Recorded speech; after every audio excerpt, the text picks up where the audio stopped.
नमस्कार, मेरा नाम है अक्षय खान। रेसलिंग फैंस चाहते रहे हैं कि जॉन सीना हील बन जाए। हील का अर्थ रेसलिंग में होता है विलन बन जाना, वो टर्न हो जाए। टर्न का मतलब होता है जब कोई विलन से हीरो बनता है या हीरो से विलन बनता है। इसके पीछे तर्क ये दिया जाता है कि जॉन सीना को फैंस बू करते हैं, यानी डिसलाइक करते हैं, उन्हें पसंद नहीं करते हैं। और जॉन सीना अगर विलन बन जाते हैं तो क्या होगा कि एक फ्रेशनेस आएगा। और जब कमर्शियली अगर देखा जाए तो यह बात ज़्यादा तर्कपूर्ण नहीं लगता है, फैक्ट पे बेस नहीं है, लेकिन फिर भी कहने वाले ये कहते हैं कि हॉल्क होगन के साथ कंपेयर करके कि जब हॉल्क होगन टर्न हो गए थे उसके बाद WCW ने रिकॉर्ड तोड़ बिजनेस किया था, तो अगर जॉन सीना अगर विलन बन जाए तो इससे फाइनेंशियली कोई बहुत बड़ा असर नहीं पड़ने वाला। लेकिन दोनों सिचुएशन अलग है, दोनों को कंपेयर डायरेक्टली नहीं किया जा सकता है। अब हम समझाते हैं ऐसा क्यों है। जॉन सीना WWE के सबसे बड़े ड्रॉ थे अपने समय में, और हाल फिलहाल तक, जब तक वो रिटायर टाइप के नहीं हो गए। 2018 के बाद से वो उतने रेगुलर रेसलिंग को लेकर नहीं है, WWE को लेकर नहीं है। उन्होंने अपने फिल्मी करियर को ज़्यादा फोकस करना समझा, और वो गलत भी नहीं है। अब 40 साल से ऊपर उनकी उम्र हो चुकी है। अगर अब वो फिल्मों पे ध्यान नहीं देंगे तो कब देंगे। और 40 साल के बाद वैसे भी आप एथलेटिकली उतने बेहतर नहीं रह जाते हैं, और WWE में इतने समय तक आप नंबर 1 की पोजीशन पर रहे हैं, आपके पास कुछ प्रूव करने के लिए भी नहीं है, तो आपका चला जाना कोई अस्वाभाविक बात नहीं है। लेकिन जॉन सीना हाल फिलहाल तक WWE के सबसे पॉपुलर स्टार थे, और रेसलिंग फैन चाहते थे कि वो टर्न कर जाए, वो विलन बन जाए। क्योंकि WWE में सबसे ज़्यादा अगर फैंस डिसलाइक किसी को कर रहे थे और उनको सबसे ज़्यादा हैवी बूइंग का सामना किसी को करना पड़ रहा था, तो वो जॉन सीना स्वयं थे। जॉन सीना की इस आलोचना का आधार है फैंस का रिएक्शन। लेकिन अगर आप चीज़ों को ब्रेक डाउन करें और चीज़ों को अगर बिजनेस पॉइंट ऑफ व्यू से देखें तो ये कोई मायने नहीं रखता है। क्यों? क्योंकि जॉन सीना WWE के सबसे बड़े बिजनेस के मामले में सबसे बड़े ड्रॉ थे। उनके मर्चेंडाइज सबसे ज़्यादा बिक रहे थे, और टेलीविज़न रेटिंग उनके होने से मायने रखता था, और हाउस शो पे लोग उन्हें देखना चाहते थे। उनके होने ना होने से टिकट सेल में फ़र्क पड़ता था।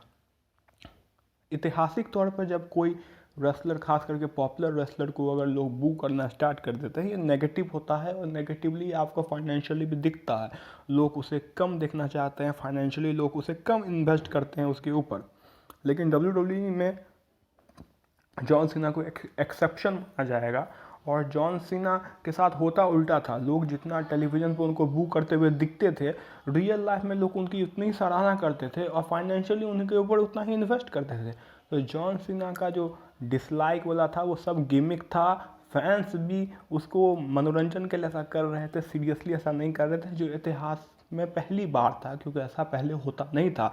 और WWE को कुछ हद तक स्पॉइल करने का काम, बिगाड़ने का काम भी जॉन सीना के इस रिएक्शन ने किया। क्योंकि जॉन सीना के पहले तक अगर किसी रेसलर को इस तरीके से बुक किया जाता है तो WWE क्रिएटिवली इस बात को सोचता और इंट्रोस्पेक्ट करता, अपना विश्लेषण करता कि ऐसा क्यों हो रहा है, और चीज़ों को बदलता। लेकिन जॉन सीना ने इस बात को साबित कर दिया कि ये बस यूं ही हो रहा है, इससे कोई फ़र्क नहीं पड़ता। अब WWE भी हर चीज़ को ईजी लेने लगा है। रोमन रेंस के मामले में भी आपने देखा था, रोमन रेंस को भी वो जॉन सीना समझते थे। वैसे रोमन रेंस टैलेंट के मामले में बहुत बेहतरीन है, और रोमन रेंस का मैं बहुत बड़ा प्रशंसक हूँ, लेकिन हर कोई अलग होता है। रोमन रेंस जॉन सीना नहीं है, ना ही जॉन सीना रोमन रेंस है, तो दोनों में अंतर है। ये बात को समझना चाहिए। और जब हॉल्क होगन के साथ कंपेयर किया जाता है तो कई बातों को समझा नहीं जाता। हॉल्क होगन WWE में बहुत बड़े ड्रॉ थे बहुत लंबे समय तक, और WCW में वो फर्स्ट डे से ही सबसे बड़े फेस थे कंपनी के, सबसे बड़े स्टार थे कंपनी के।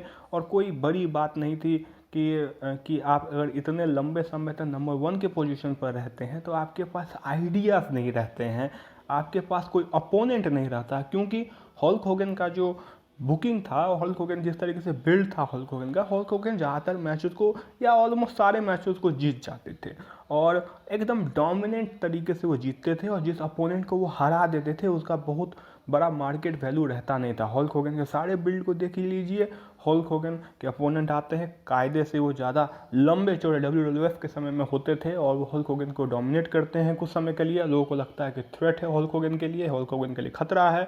हल्क होगन उन्हें हराते हैं और हाउस शो पे अलग अलग जगहों में उनका मैच वगैरह होता है, उसके साथ ड्रॉ करते हैं। और उसका अपना एक शेल्फ लाइफ होता है, उसका एक अपना सीमा होता है, उसके बाद चीज़ें बासी हो जाती हैं, फिर हल्क होगन के लिए नया ओपोनेंट आता है। WWE का ये मॉडल था। WCW तक हल्क होगन बहुत बड़े स्टार थे, उनके होने से ना होने से फ़र्क पड़ने लगा था। रिक फ्लेयर के साथ उनके मैचेस थे जिन्होंने बहुत बेहतर ड्रॉ किया था, लेकिन आप एक चीज़ को कितनी बार करेंगे, और कोई ऐसा स्टार नहीं था हल्क होगन के सामने जो उनके बराबर का हो, तो उनके पास क्रिएटिवली कुछ ज़्यादा करने को था नहीं। साथ साथ हल्क होगन का स्टारडम भी लगातार गिरता चला जा रहा था, उनकी पॉपुलैरिटी भी गिरती चली जा रही थी। जो हल्क होगन को अगर हल्का फुल्का जो लोग बू करते थे, वो रियल में हल्क होगन से आप ऊब गए थे। या जैसे पॉलिटिक्स में एंटी इनकम्बेंसी का लोगों को सामना करना पड़ता है, कोई कितना भी पॉपुलर नेता क्यों ना हो, लंबे समय तक शासन करने के बाद लोग आपसे ऊब जाते हैं, नया चेहरा देखना चाहते हैं। हल्क होगन के साथ भी ऐसा था और हर बिजनेस में ऐसा होता है। आप किसी भी बिजनेस में हमेशा के लिए नंबर 1 के पोजीशन पर नहीं हो सकते। कोई एक्टर भी लंबे समय तक नंबर 1 की पोजीशन में नहीं हो सकता। हर बार लोग उसी को लगातार देखेंगे ऐसा ज़रूरी नहीं है, किसी नए को मौका मिलता है। और प्रीवियसली होगन के पहले तक ऐसा था कि ये लाइफ लंबा होता था क्योंकि टेलीविज़न वगैरह नहीं था, एक्सपोजर उतना ज़्यादा नहीं था, लोग उतना ज़्यादा रेसलिंग नहीं देखते थे। लेकिन होगन के समय तक में टेलीविज़न का टाइम था, लोग रेसलिंग को हर सप्ताह देख रहे थे, तो उनका ऊब जाना स्वाभाविक भी है। वैसे भी हल्क होगन 10-15 साल तक नंबर 1 के पोजीशन पे थे और हल्क होगन की मार्केट वैल्यू घट रही थी, वो बढ़ नहीं रही थी, घट रही थी। जॉन सीना की उल्टे बढ़ रही थी। तो दोनों को कंपेयर करना इस लिहाज से सही नहीं होगा। साथ साथ इस बात को भी समझना चाहिए कि हल्क होगन की अपनी एक पॉलिटिक्स थी। WCW में जो उनको कॉन्ट्रैक्ट मिला था वो अनयूजुअल कॉन्ट्रैक्ट था। ऐसा कॉन्ट्रैक्ट कभी किसी को नहीं मिला जिसमें उनके पास क्रिएटिव कंट्रोल भी था, उनके पास हाउस शो का बड़ा परसेंटेज आने वाला था, आता था, और मिलियंस ऑफ डॉलर्स वो कमाते थे। पेपर व्यू का एक बड़ा कट उनको आता था। तो ऐसा कॉन्ट्रैक्ट रेसलिंग में किसी के पास नहीं था। वो अपने हिसाब से पिक एंड चूज कर सकते थे कि उनको किस शो में कम्पीट करना है, किस शो में कम्पीट नहीं करना है, किसको पुट ओवर करना है, किसको पुट ओवर नहीं करना है।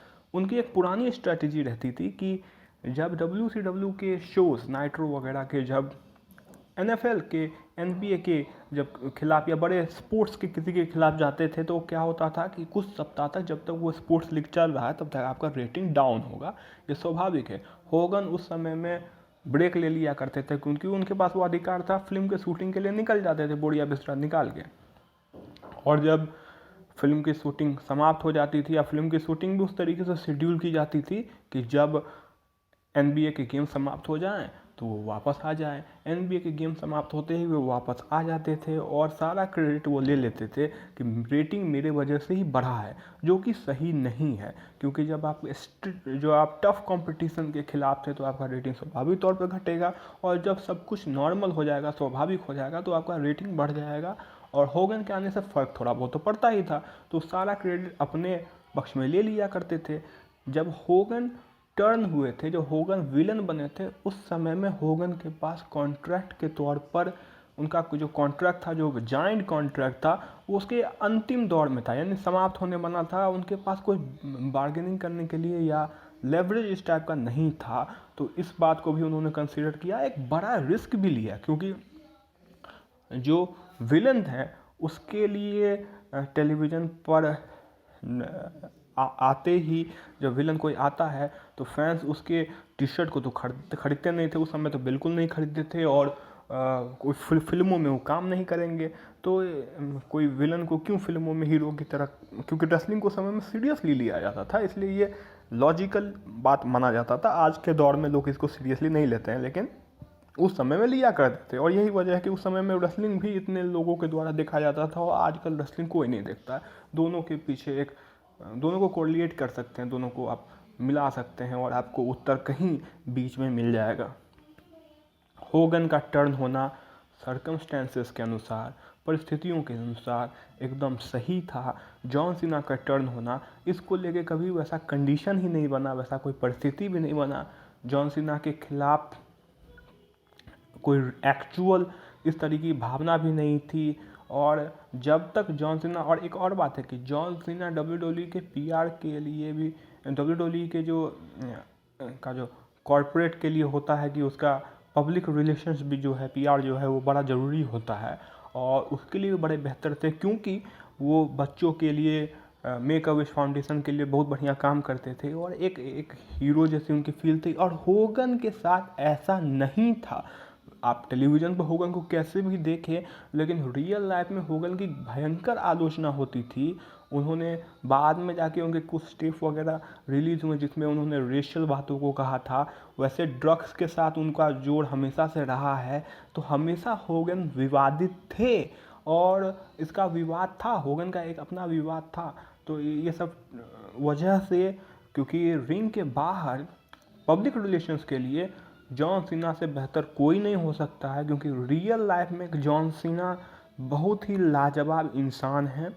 और जब ये जो मेक अ विश फाउंडेशन के लिए और ये जो चैरिटी वगैरह काम करते थे, तो ये पब्लिक के लिए दिखाने के लिए ये सब नहीं करते थे। मतलब कि पब्लिक में अगर कोई पॉपुलर है और ऐसा कर रहा है, जैसे बहुत लोग हैं जो बीइंग ह्यूमन वगैरह का शर्ट वगैरह के पहन के घूमते हैं, और उनमें भी कोई, मैं उनकी भी आलोचना नहीं कर रहा हूँ, ये भी अच्छी बात है, लेकिन जॉन सीना ऐसा पब्लिक रिलेशंस के लिए नहीं किया करते थे। जॉन सीना ऐसा लोगों के बीच में पॉपुलैरिटी प्राप्त करने के लिए, अपने आप को अच्छा इंसान दिखाने के लिए ऐसा नहीं किया करते थे।